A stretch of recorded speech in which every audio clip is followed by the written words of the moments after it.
Sige, sige, subukan mong umihi sa harap ng kamera. Sige, subukan mo. Gaya-gaya ka sa mga trending-trending na yan, akala mo maganda? Kapag nakita niya ng mga kapitbahay natin, mga kaibigan natin, kamag-anak natin, ano sa tingin mong sasabihin nila? Sino ang magiging masama? Di kami mga magulang mo? Ganun na ba katindi ang pangangailangan mo at iihi ka na sa harap ng kamera?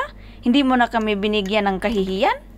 Mula nung bata ka pa, iginapang ka namin ng tatay mo, lahat ginawa namin, lahat ng paghihirap, lahat ng pagtitipid, ginawa namin para sa'yo. Halos hindi na kami kumakain ng tatay mo, maibigay lang lahat ng pangangailangan mo. Mapag-aral ka lang ng maayos, mapagtapos ka ng maayos, mabigyan ka ng magandang kinabukasan, tapos iihi ka lang sa harap ng kamera? Naisip mo ba kung anong kahihiyan ang maibigay mo sa pamilya natin kapag ginawa mo yan sa harap ng kamera? Hindi mo na kami iginalang, ipinapahiya mo pa kami sa social media para lang kumita ka ng pera dyan? Kulang pa ba ang ibinibigay namin sa iyo? Yan ba ang itinuro sa school sa iyo? Yan ba ang natutunan mo sa ilang taon mong pagpasok sa eskwelahan araw-araw? Binibigyan ka ng baon, binibigyan ka ng maayos na pananamit, may pamasahe, may pagkain, tapos ganyan iihi ka lang sa kamera para lang magkapera? Saan kami nagkulang ng tatay mo? Sige, sabihin mo, para naman alam namin kung saan kami nagkulang ba kami ng pangaral sa iyo? Nung baby ka pa, halos hindi kami magpakatulog sa pag-aalaga sa iyo. Sa pagtimpla ng gatas mo, pinalaki ka namin ng maayos.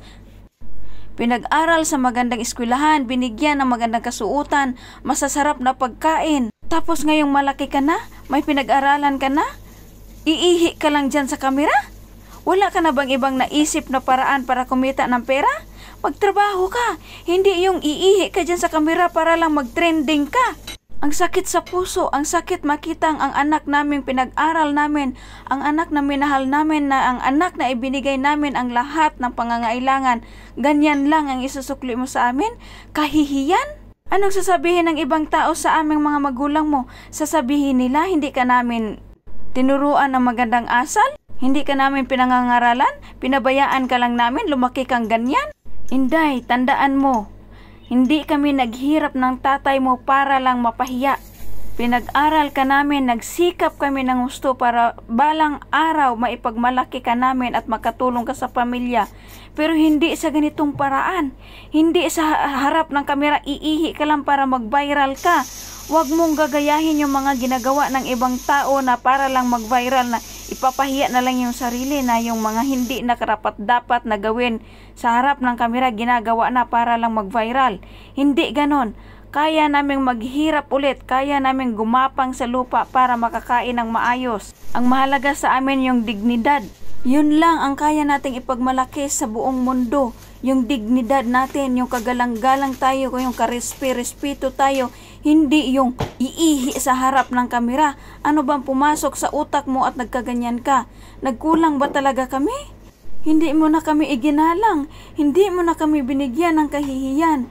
Respetuhin mo naman kami. Gumawa ka ng tama, hindi yung ganyan. Ipapahiya mong sarili mo, makikita sa buong mundo na umiihi ka dyan sa harap ng kamera, magwiswis-wiswis yung ihi mo. Kaya wag na wag mong gagawin ulit yan. Kasi kapag ginawa mo yan ulit, itatakwil ka na namin ng tatay mo. Tatanggalin namin ang apelyido namin sa pangalan mo.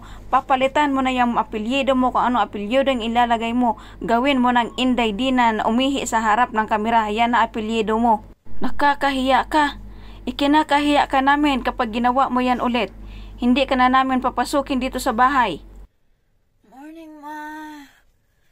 Oh, gising ka na pala. Bumangon ka na. Handa na yung almusal.